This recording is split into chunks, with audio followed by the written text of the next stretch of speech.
As he says, وَقَرْنَ فِي بِيُوتِكُمْ وَلَا تَبَرَّجْنَ تَبَرُّجَ الْجَاهِلِيَّةِ الْأُولَى.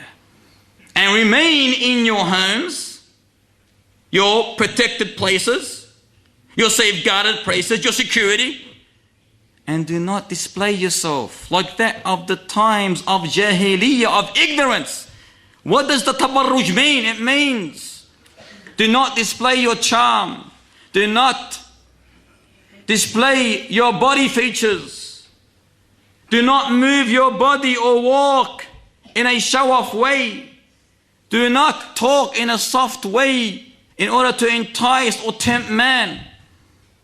Tabarruj means every form of beautification displayed by a woman in order to look good to strangers, other than her maharim, in other words. To look good to other than her maharim. That is tabarruj. The question here comes, if she wants to leave her house, can she leave her house? Yes, she can leave her house.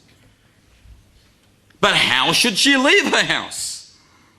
You know, Allah Ta'ala is ordering us here, the female servant of His, to remain indoors. And if you leave, do not display yourself like that of the times of ignorance. So what should she do?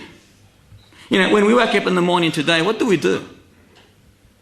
When one of us wakes up, male or female, but females are known that they, you know, if you want to go somewhere, you at least tell them half an hour before you go. At least half an hour. Because they need half an hour to get dressed, if not more, and then they're half an hour on the door talking. So make sure you tell them half an hour before this needs to be done. This is the exiting of the home. So as soon as we wake up today, what do? What's the first thing we do? Generally, before the cup of coffee, before reading the newspaper, watching the 6 o'clock news, what do? We go to the cupboard and sometimes take as long as 1 hour to decide what are we going to wear today. What are we going to wear today? You start scratching your hair, don't know what you're going to wear, you look. Make it easy for yourself. Have one abaya, for example, for the men. And I have one type of clothes for the ladies. You can never go wrong. But when we open the cupboard, you think of your employer. What is he going to say? What is she going to say? How is he going to react? Is she going to react if we wore this? You think of your friends, your colleagues. You think of your mother and your father. You think of this. You think of that. You think of everyone on the face of this earth, what he or she will react to if we wore this attire. But forgetting the greatest authority. Forgetting the greatest authority, the Almighty, all aware, all seeing, all hearing, all knowing. Before we decide what we are going to wear, stop. A big red sign, stop. Look at the sign and say, what pleases the Master of Masters, the Judge of Judges, the Lord of Lords, the King of Kings, our fashioner, our designer, our originator, our creator. What pleases him? Not what pleases our employer, our teacher, our colleague, our friend. What pleases him, the Almighty Lord. So you open that cupboard, you have a big sign on the inside of the door. What pleases you, our Lord? That way you have no confusion of thinking of this and that. You got only one, the Almighty Lord before your very eyes and no one else. Next time we go shopping, for example. Again, the same issue again. Do we go to Satan's work? Do we go to Satan's work? We'll get the latest fashion designs or designers or the fashion books. Do we go to Clio or the TV Day or whatever other garbage there is out there? Or do we go to the most pure, authentic, genuine book on the face of this earth? We open this book, we sit down with sincerity, with acceptance, with love, devotion, motivation, dedication, to no one but what is in this book, and you let Allah Ta'ala communicate your attire, what you should be wearing. And then you grasp, you cling with full love and acceptance, because you are a believer. This is not a normal book. It's not any book here. It's the word of Allah Ta'ala. Allah Ta'ala in here has actually given you the criteria between right and wrong. You want answers? This is the answers here. You don't get Clio to look for the answers of what you wear. The answer is here for you. So you open this book with full sincerity, with full love and acceptance, and see what Allah Ta'ala has to say about what you should wear. Beloved, what you wear speaks volumes about yourself.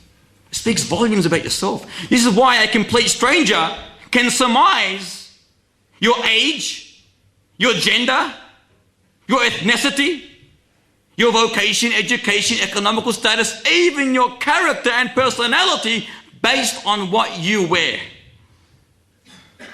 You know, if you go to Newtown, for example, and you see those punks, you know who he is, what he is, immediately. This is not our business, but I'm just letting you know an example. When you see him, you know who he is, and what his life is all about. And then when you see, for example, a person, tabarakallah, with a taqiyya, with a habaya, beautiful beard, a lady next to him with a hijab, covered, both eyes down, not gazing left, right, and whatever, you can tell immediately who these people are. So when you walk out of that door in the morning, or in the afternoon, or any time,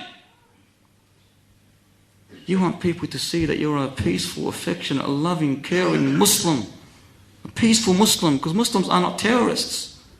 They're not terrorists. SubhanAllah, it reminds me of a sister saying that she said, when I leave my home, she's fully veiled with the correct veil, I get all these strange looks, glances and stares. I often wonder to myself, if people are looking at me as if I'm a radical, fanatical, fundamentalist Muslim terrorist, packing an AK-47 assault rifle in my hijab. This is a statement. She's going to get all these strange looks, all these glances, because I wear a hijab, she said.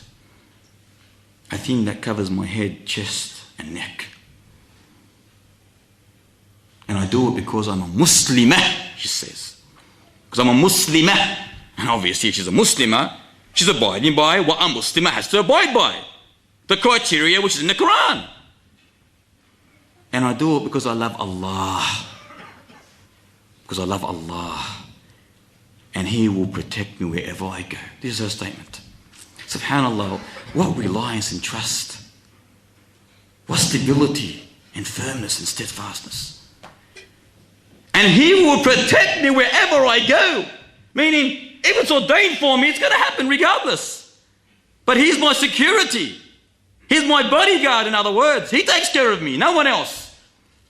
They're going to laugh, mock, jest, who cares?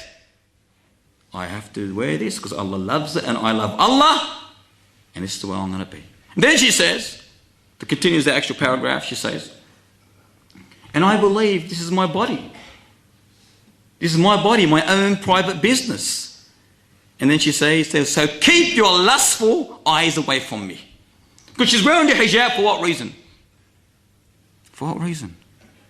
Not for stares and whistles and adoration, no. She wears it so she can tell you, oh male, I am a covered person for a reason.